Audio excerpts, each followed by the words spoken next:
Well, thanks for joining us. This is Good Afternoon Ghana. My name is Aldo Moro. It's about 10 minutes past the hour of 2. Thank you very much for choosing us. It's always a pleasure having you as our audience. We cherish your patience and loyalty towards this program. So this afternoon, Good Afternoon Ghana is doing two very important things. One, we're hosting our colleagues who are from the civil service. They're celebrating their civil service week the next few days. I think starts from Wednesday and ends on the 2nd of May. They have quite a tall list of things that they want to share with the public in order to engender public participation and public, awareness about their role as the civil service. And also, they have an award ceremony, which would also be happening just around the same time. That's the first part of the show. The second part is that we are going back, or we're revisiting the whole debate as to whether our utility sector, starting from the power generators to the VRA, the GridCo, and ECG, whether all these companies have to be privatized. That's the conversation we're going to have this afternoon. We'll take a short break. We'll be right back.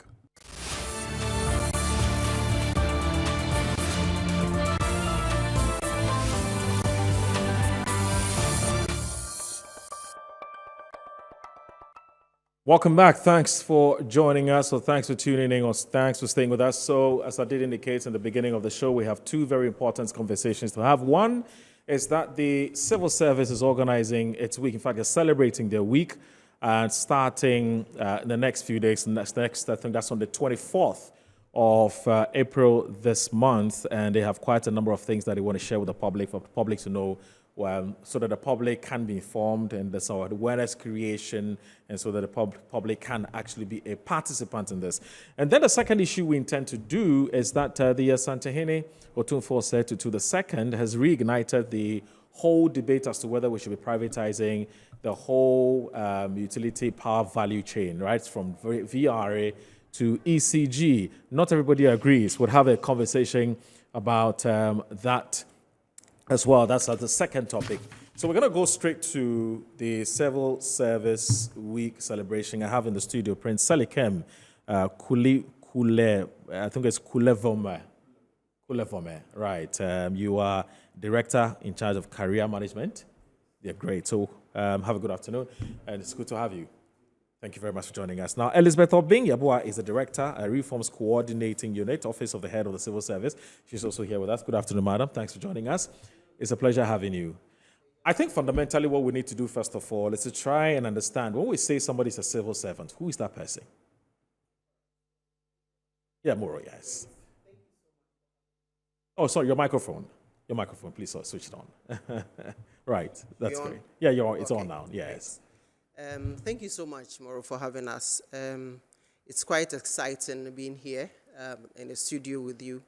Thank you very much. But just to go straight to your point, when you mentioned the civil service and the public service, it's very, very straightforward. And Right. today, I think we'll just make it clear for everyone to understand. The public service is big. I'm sure people know of the Public Services Commission, and that is the mother of the public service. And so it goes straight to we have our legal backing, goes straight to the 1992 Constitution, Article 190. It lists, it starts with the public services of Ghana, and then it will list the services within the public service. So the civil service is one of the services of the public service. Okay. So you get it. So it's a subset. So Of the the public civil service. service is one. Okay. In fact, we proud ourselves by saying that we are the firstborns. So Article 191A is the Ghana Civil Service, and that Okay. is us. Right. And that is us. And basically what it's seeking to do is this, that so every service, including the civil service, is a public service institution. Right. So when we say civil service, the civil service is a service. It's like the mother with children. And so one of the children is the civil service. Okay. We have the Ghana Education Service. We Right. have the Ghana Health Service. So they are all services, but we are all public service Right. institutions. So every civil servant is a public servant. Every civil but servant not is every public servant is a civil servant. not every public servant It's is a civil servant. That's the clarity we need Yes, to bring. that's the clarity. Great. That's So- it. We also go on to say that once you are a civil servant, Okay. you hold a certain grade or class, Okay. as we term it, that is specific to the civil service. Okay. And then we take our salaries from the consolidated fund. Right. And then we only see the civil servant at the ministries. Now we have 28 ministries per Right. the EI that was signed by the president in 2021. Right. And then we have 23 departments. And so those are the officers within these offices, within these ministries and the departments are the civil service staff. Okay. And then in addition to that, we have what we term as the extra ministerial organization. The office where we are coming from, it's an extra ministerial organization. That is the office of the head of the civil service. Okay. It's basically the office that takes charge of all civil service staff. Okay. So if you like the HR, everything that has to do with the human resource. Okay. So it starts from bringing the officers in or the people in, Okay. ensuring their career progression in terms of training, in terms of promotion, and, until the person leaves the service. Okay. So that is what we do. And then we have some officers also who find themselves at the office of the president. Okay. They are also, so we have the wing that takes charge, that is the civil service wing, and then we have the other wing that is the political wing. And you're supposed to be non-partisan. We are supposed to be Every civil servant is supposed to be Yes, non-partisan. yes, If you yes. become partisan, what happens to you? Well, if you become partisan, we have a test case. I Okay. mean, I think there was a court case, Supreme Court ruling, Okay. that has actually indicated that you cannot. And so if you decide to show your face. So you have to quit your position. Exactly, you have to. You have to And go and do your politics. and go and do your And politics. leave the innocent ones alone. Exactly so. Let's talk about Prince. You're celebrating your annual service week. I mean, this was something which was jettisoned as far back as in 2018 or so, and then the new head of civil service decided to bring it back. Why? What happened? What was the thought process that went into bringing it back in 2019, isn't it? That should be Yes, 2019. We 2019. started It was jettisoned in 2016, 2019. and you started bringing it Yes. back in 2019. Yes. Why? Okay. Your microphone is off, sorry. Put it on. Yes. Thank you very much, Muro. The Civil Service Act, Act 327, 1993, PNDC Law Yes. 327, Section 88, provides that the Office of the Head of Civil Service institutes a recognition and awards system. So in line with that, that is why we have the Civil Service Week, Okay. to ensure that our stakeholders engage with us and they understand the role of the civil service in the national development agenda.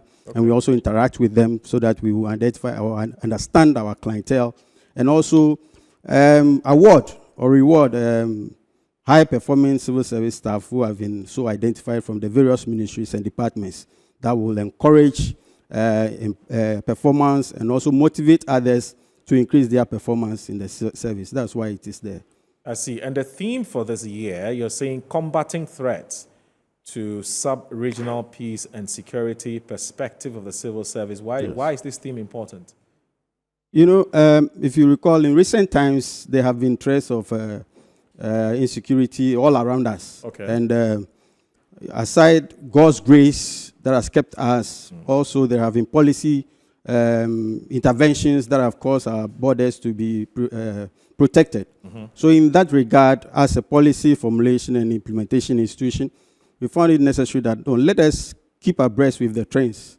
Let officers identify themselves and know that their work, their impact also affects our security, so that we can interact with academia and see how we can best bring policies that will continue to keep the peace. Elizabeth, is there something you want to add? Yes, Okay. yes. So quickly, just to also add that, we just want to trumpet it to our civil service staff that we have a role to play in ensuring security, the safeness of everybody in Ghana. Okay. And so the choice of the theme also, with what is happening around us and internationally and at the local scene, what is happening. And so we decided, no, we have a major role because we work with the politician. Yeah. We support in terms of the programs, the projects, and then we assist in implementing all that. And so if you go to, for instance, Ministry of Defense, you find officers who are civil service staff. And so they support administratively in terms of what they do. Right. You go to the Ministry of the Interior, we have civil service staff also situated there who are supporting in one way or the other in ensuring peace and security. So it's just also to trumpet it to our public civil service and to the public that, yes, we have a role to play, and here we are. We want to learn and know what exactly that we need to do so that we can support the nation at large. Why the choice of security? There are so many things that the civil service is involved in, which has become extremely topical in the last, once in the last few years. But it's been very topical, recently. So first of all, so my question then is, why the choice of security? Why not corruption, for instance? Why not, don't be partisan? Why not issues about working hard or hard work, stuff like that? Yeah. Why security? Yeah. Do we have a security problem, really? Well, we all live in Ghana. Right. You know more than I do. You are in the media, so you know more than I do. But what it is that every year, ever since we reinstituted the celebration of the Civil Service Week, since 2019, what we have sought to do is this, that we look at the things around us, what is trending, what is happening. Okay. And then we start to set this as a team so that we will engage, experts Right. to actually lead us in a certain direction to make sure that, because we have already indicated to you that we are there to support.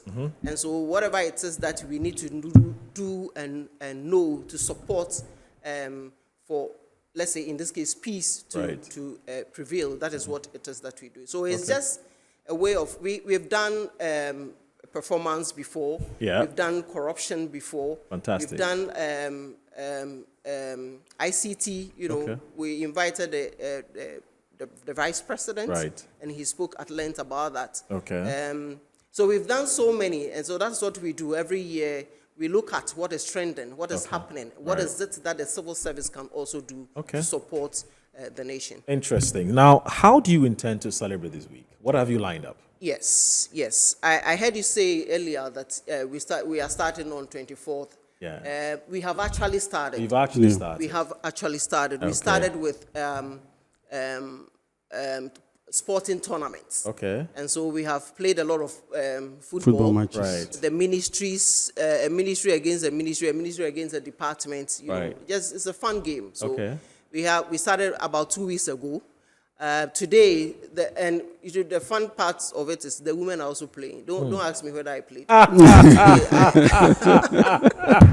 The women are also playing. We have tennis ball. It's we taking a have wind lawn out of tennis. the sails. Can you Sure. imagine? So Did you play some? She would have been a good No, defender. okay. This whole thing No, you're the sits on coach, my you're the lap, coach, so you're the coach. the moving Yes, around, that's fine, that's didn't understandable. permit me to Right. do that. But maybe next year. Yes, I'll next join year. them. Yeah, God We're willing. even looking at making it a bi-yearly Okay. fun game, so Right. that it doesn't be just, because we see it as also exercising our bodies. People just sit in the office. So it's something that we are thinking through. The Right. committee is going to recommend that Right. we do that. But particularly, as you rightly indicated, we are starting on 24th of April. Okay. We will start with a float. This is the first time we are introducing a float. Every year we just go in straight to engage the media, where the head of service will speak to the media about all the things, that achievements, and what the theme is about, and what it is that we have set for ourselves to do. So we'll start with a float, which starts from 9 a.m. to around 11:30 a.m. We'll just move. If you come to the ministerial enclave, you see the CLOSAC, Civil and Local Government Association staff of Ghana. We have a whole edifice there within the ministerial enclave. That is where we will start. And then we'll move around the Parliament House, and then we'll go that way and then come back to the same place, where we'll now the public, the media will meet the head of the Ghana Civil Service, and then he will speak to us. So that will happen at 12 noon. On Thursday, 25th of April, they say cleanliness is next to godliness, right? And so we ensure to clean our environs. We are encouraging all civil service staff to come out to clean their ministries and then their departments. 26th of April, which is the Friday, what we normally do is we go to seek the face of God. After working for that long, a whole year, we want to seek the face of God to commune with God and tell him all our wants. Sometimes we go with our needs, but we should come with our wants too. And so on Friday at 12 noon to 1 p.m., there will be a Christian Thanksgiving. And then around the same time, around 1 p.m. to 2 p.m., there will be a Muslim Thanksgiving as well. We have ministries mosques around the Ministry of Finance, so that is where it will be. The church service will be at the Closac Auditorium, as I already indicated. 29th, which is next Monday, we are having a policy fair. We're going to have a policy fair. And here we are going to introduce a lot of things. So all the services that you render to the public, you are bringing it out. There will be tents that will be built. We are going to mount booths. And then all the ministries and all the departments will come and then showcase their way, showcase all the services that they render to the public. Every year we have a very fantastic time. And so we are hoping that this year too, we are going to have the same time and even better. We also, over the years, have introduced what we term as the on-the-spot services. Here we invite the DVLA. You know, DVLA is not a civil service institution, but it's a public service institution. Right. So that's one example. Right. So the DVLA will come on board, the NHIA will come on board. The Registrar General's Department, they are civil service institutions, they are also coming on board. The Births and Deaths Registry, the Passport Office, these three are all civil service institutions. But what it is we are bringing these services to the doorstep of the public. We invite everyone. You can, if your passport is expired, you can come there, and we ensure that they attend to you. Really? So in addition to that, there will be health screening. We are going to screen. We work so much, we don't get time to go and even check what is wrong with us. The state of our health. Yes. So there will be health screening by the NHIS people. On the same Monday, there's going to be a public lecture. That will start from, so it's going to be concurrent. Whilst the policy fair is going on with the booths and all that mounted, with the way showing people just going in and coming out there, at the same time from 9 a.m. to 1 p.m., there's going to be a public lecture at the Closac Auditorium. And then on that same day, we'll launch the policy fair, yes, just as I have indicated. We'll launch the policy fair. Now, on Tuesday, which is 30th, there will be a policy dialogue. This is something also new that we have introduced. We are having people from the academia and our own experts from our various ministries to come and dialogue on very important issues that concerns the country. Right. We have also introduced another new thing, which is, because if you realize that people will just be walking along the street and you chance upon someone, you ask, you are a civil servant, so just as you ask, what's the difference between a civil servant or a public servant? Most of the time, you realize that people don't know. Yeah. And so now we've introduced quiz where we'll be educating people. So we say, no, the civil service quiz competition. That will also happen on Tuesday, on the same Tuesday at 1 p.m.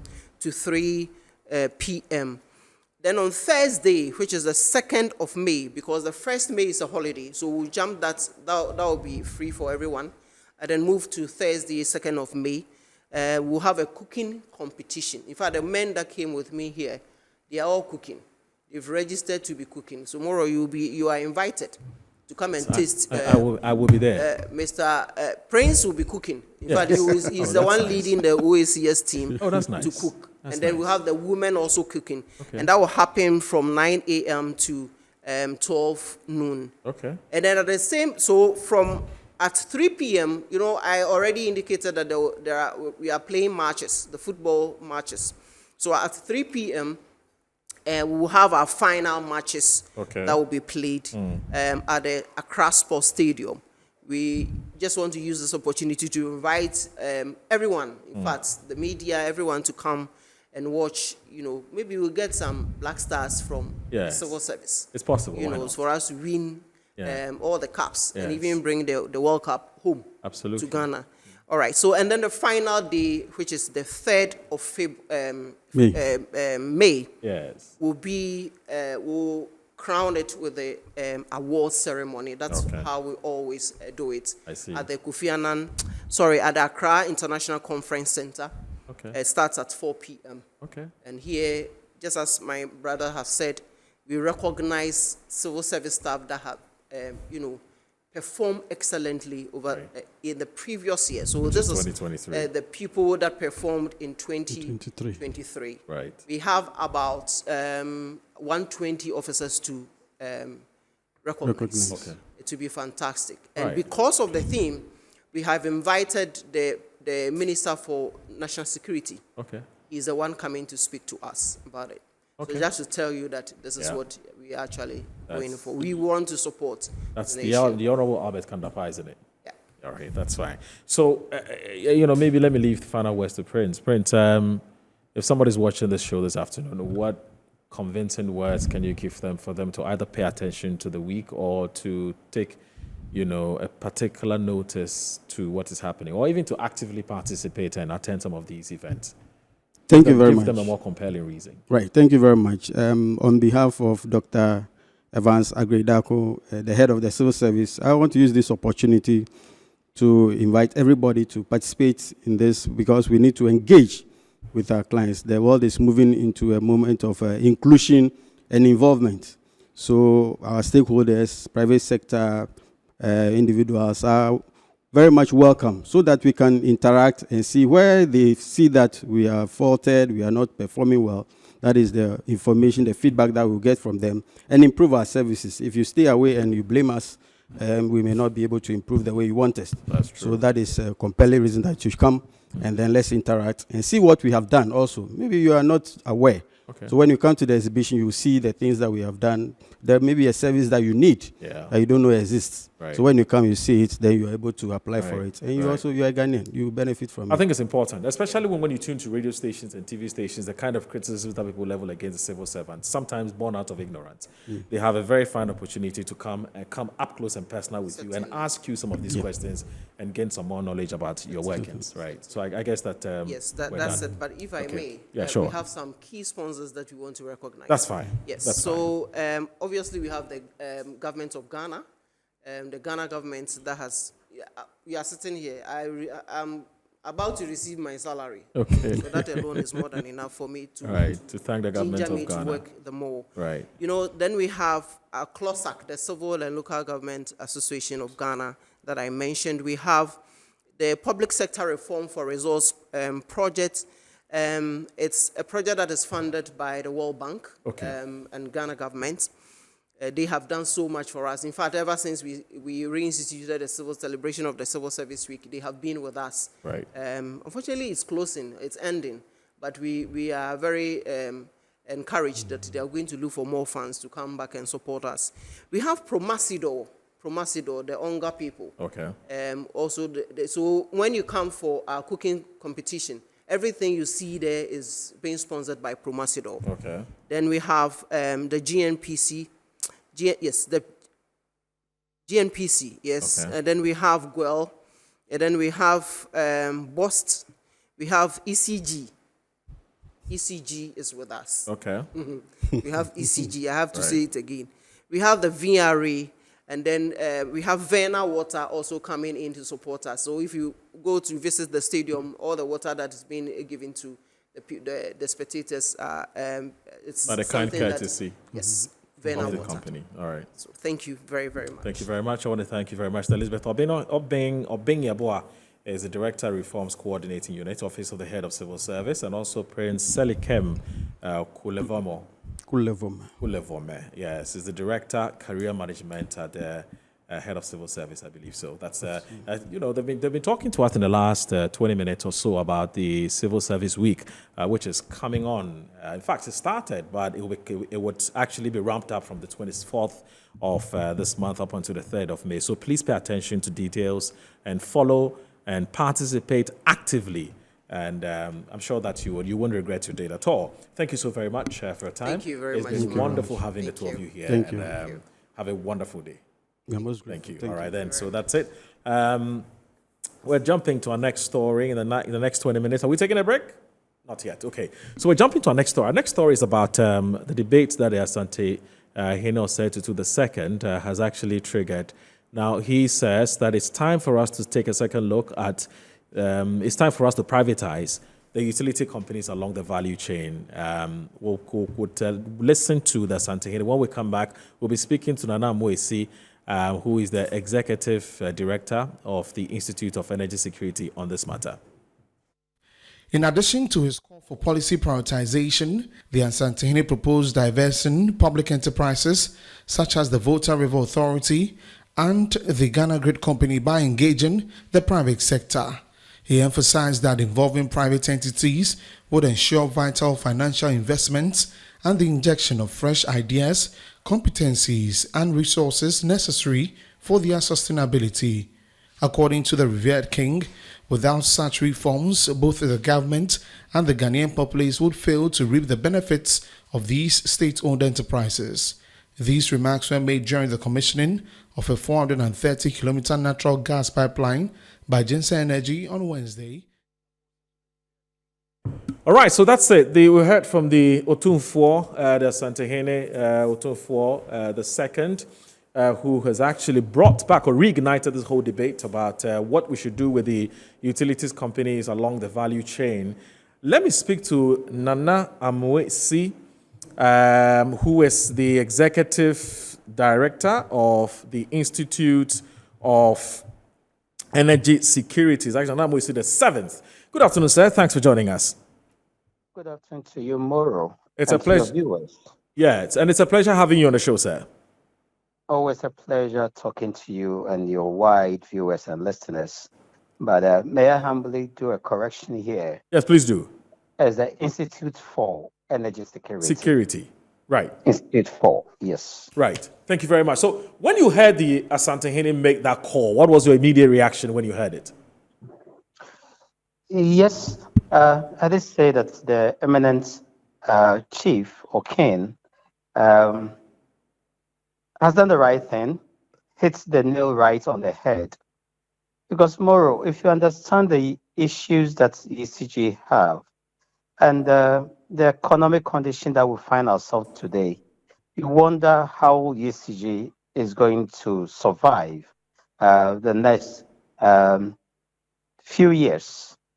Currently, the ECG is struggling to address its poor revenue collection, high technical and commercial losses, and the weak transmission grid. You need a huge investment to address all these issues, and we're talking about $500,000 and up to about billions of dollars. And so you ask yourself, where is government going to get money to do these investments to ensure that we have a very strong distribution grid, and also the technical losses as well as the commercial losses are reduced to the barest minimum. The private sector is not just clothed with the capacity of attracting funding, but then they come with some level of efficiency and competence, which inure to the advantage of every entity they invest in. And so it's a good call, but we have to interrogate what type of options are we looking at if we have to privatize parts of the whole ECG. And so we need to explore the options, the one that will be suitable for us to take at this moment. Now, you know, this is not new. This matter has come up several times in the past. There are those who are for it, and there are those who are against it. But when you listen to the Otumfuo's argument, he thinks, not that he thinks, but he says that most of these utility companies are struggling financially. one of the ways in which you can inject capital is to get a private person to come in and support them and help them.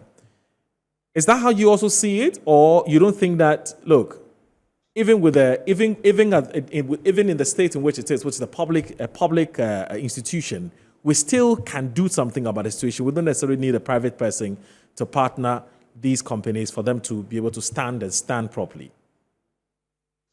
For those expressing the concerns, yes, it may be genuine. Some may also be born out of ignorance. Okay. Because there are various options that we can explore under the proposed privatization, but each of them have their own pros and cons. And also we need to also begin to take them and find one that's more fitting for our situation and one that brings us value as well. Are we going to take the full privatization option that may involve selling all or majority of the government stake in ECG to private investors who would then assume ownership and control over ECG? Yes, they could bring in the efficiency, investment, and innovation to improve revenue collection, reduce losses, and upgrade the distribution grid. That's the full dimension here. We can also choose to say we want to take a partial privatization. Another option, which involves selling a minority stake in ECG to private investors while maintaining government control or ownership of the ECG. With this approach, more it allows government to maintain some influence over ECG's operations while leveraging private sector expertise and resources to address the challenges at hand. We can also look at an arrangement that will involve a collaboration between government and private sector to operate and manage the ECG. This could take the form of concession agreement where a private company is granted a contract to operate and maintain the distribution grid for a specified period of time, while governments maintain their ownership. And this is more like the PDS move we sought to explore. This is the public-private partnership arrangements. Then we can also look at asset sales and lease. Instead of privatizing the ECG as a whole, the government could consider selling or leasing specific assets or segments of the distribution network to private investors.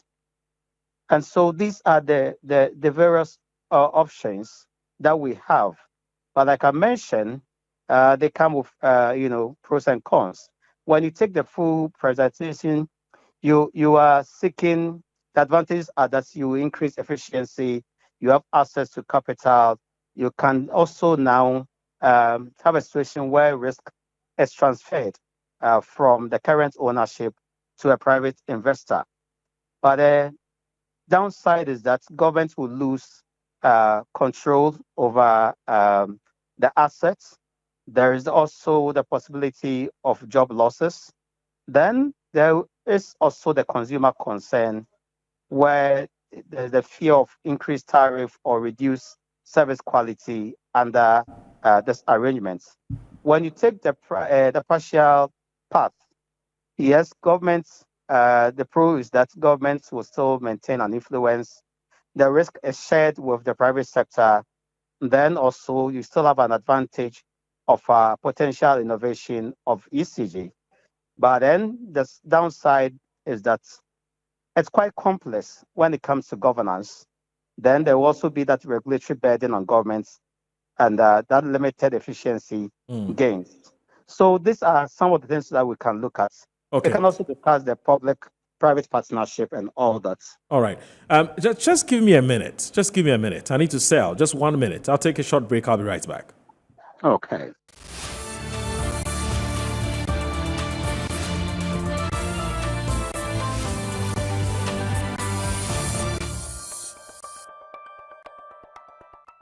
All right, welcome back. This is Good Afternoon, Ghana. My name is Aldo Moro. We're having a conversation about an issue that the Asantehene has brought up about privatizing ECG and all the other utility companies, the state-owned enterprises.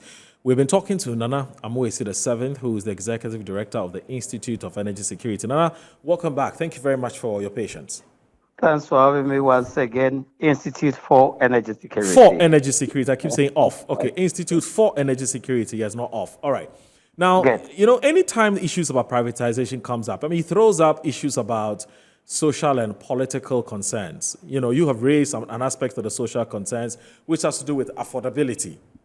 How do we get it right, like the likes of GOIL have done it? Today, GOIL is a limited by liability company where there are people who have actually bought shares in it and all of that. How did the likes of GOIL get it right that can't we replicate the GOIL model in, say, ECG, Gridco, and the rest? I think we can. And so if we choose not to fully privatize it, we can explore the path that GOIL took, to the extent that today there are private investors in there. The control, even the nomination to the board, as well as that of the management, it's not in the hands of government, but then government, because have a stake in it, may also have a say, but not a full control. It takes away that political interference and allow competent hands, to come in and introduce that kind of innovation and efficiency that we are all seeking for. We can explore that one. God is an example. Yes. When you look at the state in which a state-owned enterprise like ECG is in, where it is highly indebted, I mean, we're talking up onto, say, $1.5 billion or so. I hope I'm right on that. Sure. Will it be attractive to a private investor? Oh, yes. You see, the electricity as a commodity, that is something that you cannot, the public cannot, discard. They definitely need electricity. And so it's a commodity that sells hot and fast. This is an area every investor will want to venture, particularly when we have taken steps to get to near cost reflective in terms of tariff. It becomes more attractive to investors. What rather puts them away is the tariff dimension. If it's not cost reflective and you talk about subsidies, the private sector will not tolerate that. They are driven by profits. And of course, they will also want to expand, be more efficient so that they reap as much as they want out of the situation. And so if tariffs are good, it will quickly attract them, irrespective of the challenge that we have today. And in fact, it's because of the challenges that even make their entry more welcome by some of us.